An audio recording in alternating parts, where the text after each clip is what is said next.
Thank you for joining me. How's everything going? Man, everything is well, man, considering the circumstances. Yeah. This has been, a crazy year, crazy couple months, crazy Man, couple weeks. man. And it's just like, honestly, it can't get any weirder. You had the Bubba Wallace event, and then it was not real. And then they came out and they were just like, hey, before you guys start criticizing us, making it seem like we're sensitive, this is the picture. Did you see that? I think something really happened there, and I think it would have been a huge black eye if they actually found out who it was for that sport. You know what I mean? Mm-hmm. I would hate to say that the FBI was up to something to save face, but I read what you saw today, and they went through all the garages, and that was the only they found ropes, but that was the only one with the noose. Something's going on there, and they're doing a good job of covering up. But I think what I've taken from this more is people are just supportive. First and foremost, NASCAR's mission early on, because that's predominantly been a prototypical white sport, and Confederate flags have been a long part of their history, and it's good to see organizations kind of recognize what used to be okay back in the day is not okay anymore. And I think Bubba Wallace has a tremendous amount of support for people outside of NASCAR and people from NASCAR. So, like I said, one thing when stuff like this happens is it normally brings people together, and this was no different. Yeah, and it was like, people focus really, really quickly on, well, NASCAR jumped the gun, came out with too harsh. It's like, wait a second. Did you not see the defund NASCAR? Did you not see, all of the flags on the in and around the track? So that was something is like, wait, there are still some like issues here, right? And then it was like, oh, it wasn't a news. Ladies and gentlemen, anybody that that hasn't seen the picture, before we start getting into this conversation, go look at this conversation, and you can easily see that this is not something that you would pull down a garage with.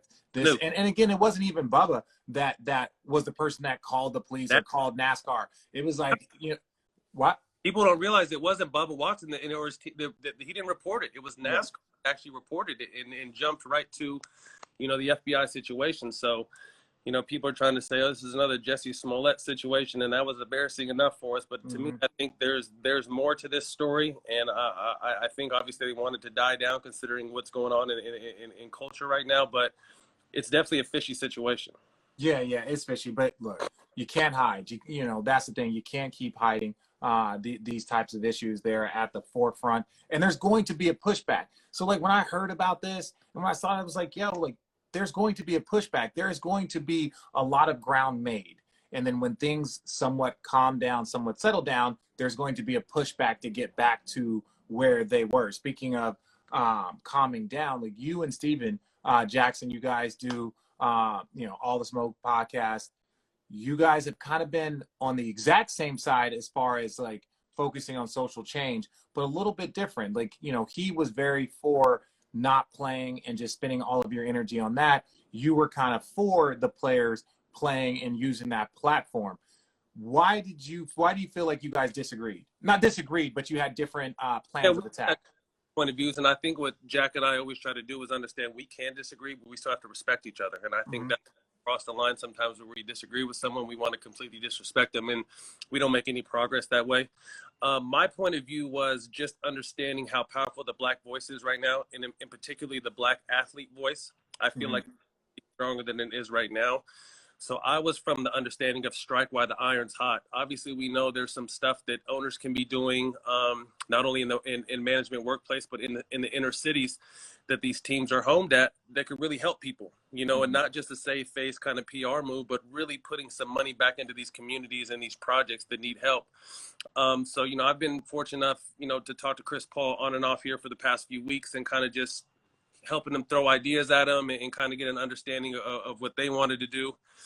And then Jack was from the other perspective. Like, I don't personally know Kyrie. Kyrie's just been, a tremendous opponent of mine my whole entire career, but don't really know him as a person. Jack obviously knows him real close as a person. And I think I may have jumped the gun, obviously, with my verbiage. But my message was, and I apologize for that, but my message was, I'm all for whatever the players want to do, but just have a plan. I think for the first time in 400 years the world is listening to us, whether that be the actual world or the sports world. So we need to have a plan if we're going to sit out, but not just sitting out, because I feel like right now is the time where we have the most leverage we'll ever have, and we really need to push some for some of the issues we feel that can make our game better and hopefully change the world as well. Yeah, and that was one thing that obviously I know none of these guys are retiring over this issue, but there is something when you are a former player walking into a room and a current player walking into a room. There's a different weight to it. There's a different feel to it. You have people's attention even more. So like, we've had WNBA players say they're going to sit out. Avery Bradley said that he was going to sit out. And yesterday was the last day that, hey, if you're not on board, then you have to kind of establish, yesterday was the day. I feel like given the amount of things that have been talked about in the news cycle over the past couple of weeks, I thought there was going to be maybe a few more players. And I'm not saying it's too late, but they were like, hey, you got to let your teams know so they can do roster spots, right, all of these things. The way it made it sound that it was like, 50-50 on players wanting to play and not. That's not. Yeah. Obviously we have our inside scoops and sources because we just recently stepped away from the game. So we have the ability to talk to guys. And I really feel like, and this is something that's kind of even raised my awareness and really got me thinking now, because obviously this second wave of Corona has hit, for all the testing, all close contact proximity that, California alone is at an all-time high as far as consistently back-to-back breaking records for new cases. And I was fortunate enough to talk to my little brother, Trevor Ariza, and he was one of the guys that announced staying home. And his point was, I completely understood his point. He's just like, I'm the protector of my family. Mm-hmm. Not only are we in a pandemic, but we're also in a whatever you want to call the world right now outside of that, a social justice, fighting Black Lives Matter situation. So he kind of felt like, I can't just leave my family, I can't. And that's a huge responsibility. We all know, leaving your family and going to the bubble for 6 weeks, 8 weeks, however long you're going to be there, you're leaving your family behind at the beginning. And I think that was a little too much for him. And we had a conversation. I completely respected and understood where he was coming from. So like I said, I respect everyone's decision. I just want everyone who is going to sit out or go forward, whether you're going to sit out or go forward, just make sure we have a plan and we're all on the same page. Yeah, no, that's well said, because that was the thing. It was like when you started to hear, there was a phone call and there were some different conversations in this, you were like, dude, what happens if they only get 80% of the players? What happens if, obviously there's a number of names, but then when it finally got down to, the rubber meeting the road, there's only a couple of guys. And look, you respect it. I respect it. And that was one thing people always ask me what my opinion was. And I was like, I can't truly give you my opinion right now, because obviously I work for ESPN. And so people would always view it as like, oh, well, you're just saying this because you want them to play. And right. I didn't want to, and I'm not a player, so I can't say, oh, they shouldn't play. I don't think they should play.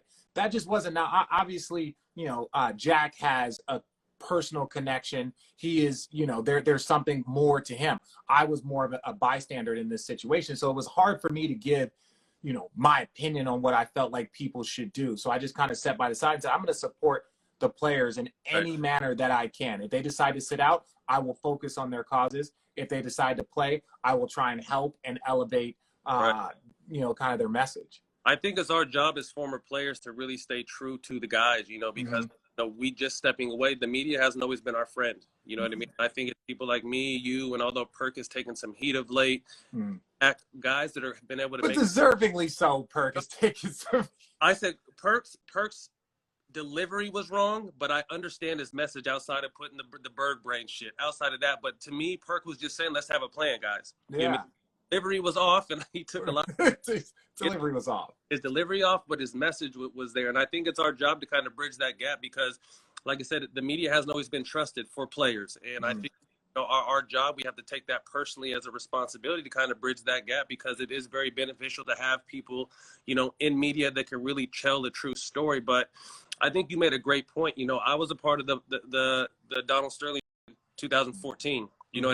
In the moment, I was one of the leading voices. The jersey flip and all that stuff was my idea. But after watching Blackballed and looking at it 6 years later, I would have sat out. Yeah. Just not understand the historical context at the time. And like you said, being a player and then being a retired player, we look at things a little differently, obviously. So realizing what that would have meant in sports there were just too many unknowns at the time for our Clipper team, our Lob City team to sit out.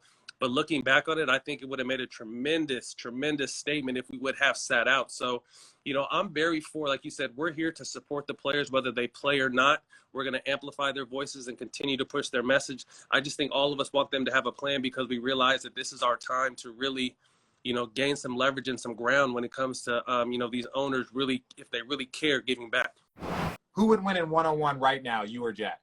Probably Jack, because when I gave up basketball, He kept playing the big three, so it would probably be Jack. No big three. I'm tired to play basketball no more. Like if you said softball or something like that or flag football, I'm whooping any former pro crossing over into another sport. That's me. But yeah. I don't care about. Like I coach my kids now, but I don't even care to pick up a ball no more. The last time I played basketball was the last time I played basketball. Right. Like I have not touched anything. What's your NBA Finals prediction? I think the chip is going to come back to LA. Who though? But I'm going to take the Clippers. Like I said at the beginning of the season, I don't want to switch over. Although I'd love to see the Lakers and Bron for Kobe win this year. I got the Lakers versus Milwaukee. I got the Clippers versus Milwaukee, and the Clippers winning. Yo, that Avery Bradley thing, people don't understand. That hurts a lot more than people think. That hurts more than and this is how I try to explain to people. Bron always gives you this sense of we're gonna be fine as long as we got him. And there's a level of truth. But what happens is you lose a guy like that, and just say against the Clippers, they have so many scorers on that Clippers. So that instead of just being like Avery, that's who you got. Now you take him out, your best probably perimeter defender with all of those perimeter scorers, and then you have to move Bron up the depth chart on like who he's got to guard. It's like, Bron, no one can guard Kawhi. No one's there for Paul George. You got to do that. But you need Bron has to carry them offensively, 25 and 11 assists a night. That's a lot of like focus on the offensive end that Paul George, Kawhi, those guys don't have to do. So understand the big picture when you think of role players like Avery Bradley, and even if Dwight, if he doesn't play, those guys are huge. Their numbers reflect on how important they are to the team. Yeah, because it's a puzzle piece, as you know. Thanks for watching ESPN on YouTube. For live streaming sports and premium content, subscribe to ESPN+.